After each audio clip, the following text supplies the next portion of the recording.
Assalamualaikum sob, sekarang saya ingin memberikan tips untuk memaksimalkan siaran TV digital sobat nih supaya channelnya dapat semua gitu ya. Oke, jadi tips yang pertama adalah maksimalkan antena sobat. Jadi mungkin saat ini sobat masih menggunakan antena indoor atau antena jadul. Jadi dipastikan dulu antena sobat dalam kondisi baik. Jadi kalau di sini yang pertama adalah sobat harus menggunakan antena yang kualitasnya paling maksimal karena antena ini adalah investasi jangka panjang ya. Dan nantinya akan mulai migrasi TV digital itu dimulai ya. Itu mulai switch off satu persatu pada bulan Juni 2021. Jadi tinggal sebulan lagi ya karena sekarang sudah bulan Mei. Maka sebelum sobat beli STB digital itu ada baiknya antenanya dulu dibagusin. Kalau saran saya antenanya itu bisa beli yang HDU25. Jadi yang ukurannya panjang, semakin panjang antena itu artinya penangkapannya semakin bagus. Untuk HDU25 biasanya ada dua tipe. Jadi tipenya yang HD strip U25 dan digabung yang HDU strip 25.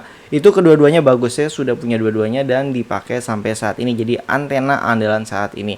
Apalagi yang lokasinya jauh dari pemancar itu disarankan menggunakan antena yang kualitasnya benar-benar bagus. Jadi bukan antena biasa. Jadi saran saya kalau ada duit jangan beli STB-nya dulu tapi beliin antenanya dulu. Karena ini jauh lebih penting daripada STB-nya. Karena percuma nanti beli STB malah nggak ada hasilnya. Oke, selanjutnya adalah tips yang kedua. Jadi antena HDU25 ini tidak sepaket dengan kabel. Makanya sobat harus beli kabel yang kualitasnya bagus juga. Karena untuk TV digital ini 1080 pixel atau Full HD. Kita nggak bisa sembarang pakai antena atau kualitas kabel yang standar antena yang zaman dulu ya. Yang masih analog ini beda. Jadi minimal itu sobat bisa beli kabel yang mereknya Kitani. Jadi kabel Kitani ini ada beberapa macam ya. Ada RG59, ada RG6. Jadi sobat belinya RG6 supaya bandwidth-nya itu bisa maksimal juga ya. Dari yang ditangkap sampai masuk ke TV itu full. Tidak seperti ya kabel antena biasa itu biasanya agak macet-macet, patah-patah. Itu bisa jadi bandwidth yang dibawa oleh kabelnya itu terlalu maksain ya. Jadi kabelnya nggak kuat. Makanya beli kabel yang bagus kalian. Atau kalau sobat mau beli kabel parabola itu juga bagus. Tapi kabel parabolanya nggak yang sembarangan ya. Karena beberapa kabel parabola juga ya jatuhnya RG59 bukan RG6. Untuk RG6 nya bisa pilih yang Belden USA. Ini mantep banget. Jadi top markotop. Saya sudah coba kabel RG6 USA. Memang harganya itu mahal. Karena memang setara dengan kualitasnya. Jadi untuk jangka panjang juga kan. Itu serabutnya juga kuat banget. Kalau ditarik nggak putus. Jadinya sobat beli kabelnya yang bagus sekalian. Setelah sobat beli kabel, tips selanjutnya adalah cara pasang konektornya. Jadi tips nomor 3 adalah pemasangan konektornya.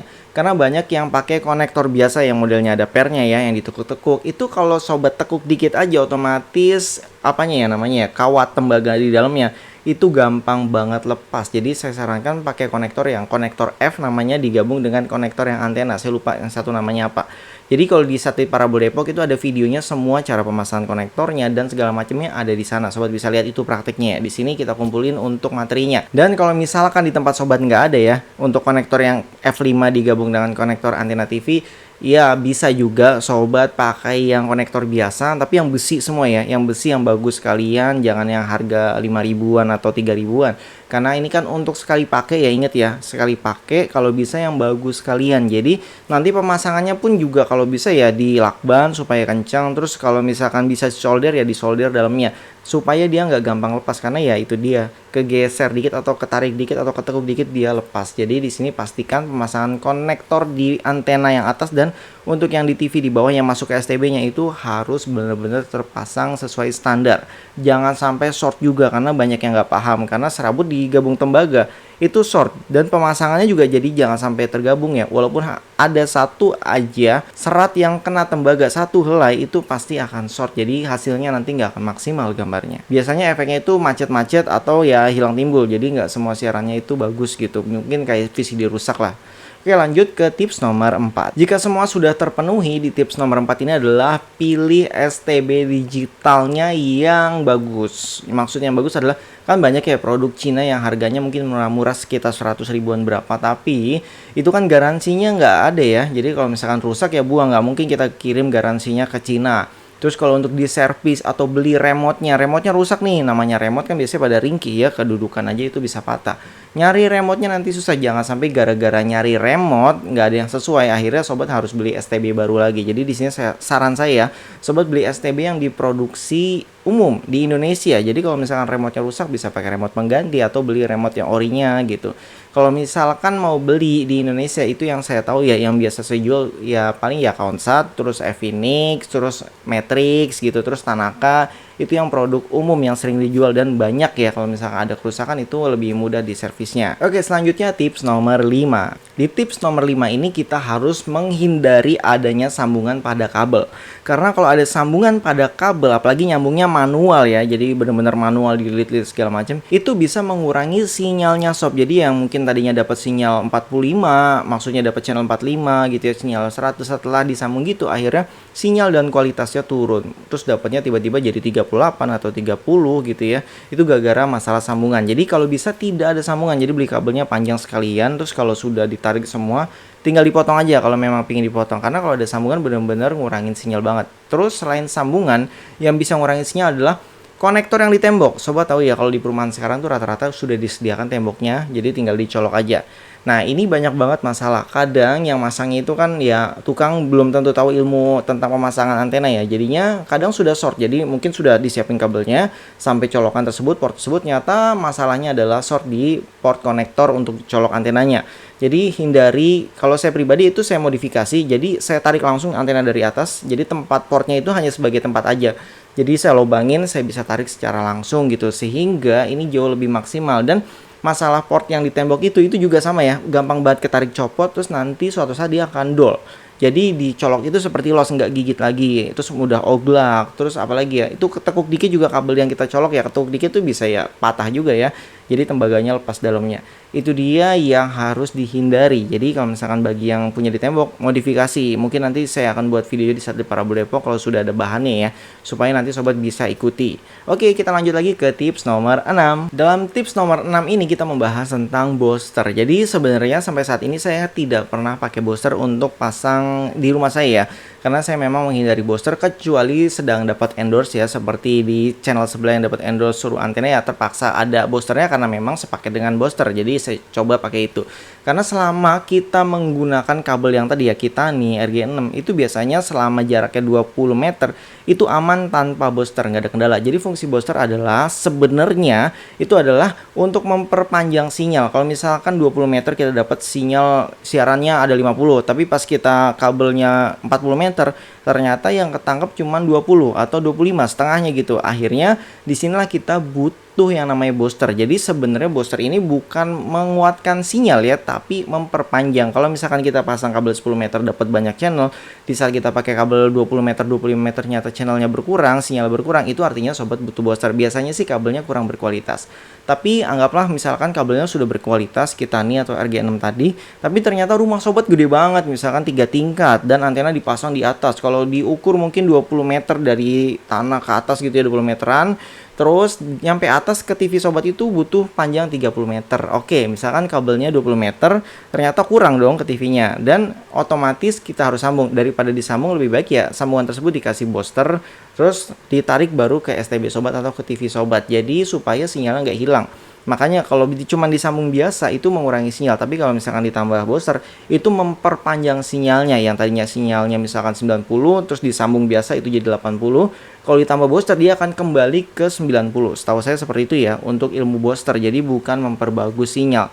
Makanya banyak antena yang murah gitu ya, yang 100 ribuan tapi pakai booster itu biasanya kabelnya tipis banget. Jadi pakai kabel apa ya, kabelnya menurut saya di bawah standar, sehingga diperkuatnya pakai booster supaya kabelnya bisa nyampe. Mungkin mereka menghemat budget sehingga kabelnya dikurangin, karena kabel RG6 Belden USA itu mahal banget, bisa 7.000 8.000 1 meternya. Terus Kitani juga mahal banget.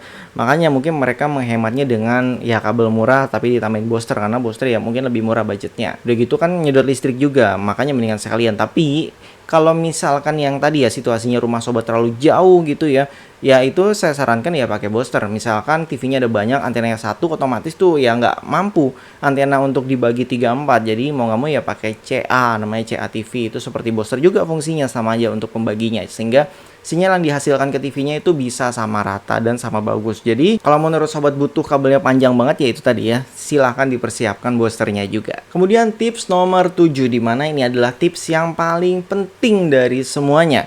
Jadi sekarang kan proses migrasi sampai akhir tahun 2022. Jadi belum tentu semua lokasi itu sudah ada TV digitalnya. Mungkin bagi sobat-sobat yang di daerah itu siaran digitalnya belum ada atau ada masih dikit. Di sini sebelum sobat membeli semuanya, itu pastikan dulu sinyalnya sudah ada apa belum. Setahu saya sih ada di aplikasi Play Store, tapi saya juga nggak tahu ya, nggak kenal dengan developernya. Tapi sobat bisa download sendiri sinyal antena TV kalau nggak salah, atau sinyal digital. Tinggal diklik aja, dicoba-coba aja aplikasinya. Kemarin saya coba salah satunya, ternyata bener ya. Jadi saat diklik dia ngasih tahu kita tinggal di peta sebelah mana, kemudian pemancarnya ada di sebelah mana. Itu jadi patungan sobat. Seberapa jauh pemancarnya dari tempat sobat itu penting banget. Jadi semakin jauh artinya sobat semakin butuh kualitas antena yang bagus. Di sana juga tertulis misalkan di daerah sobat sudah ada 40 channel.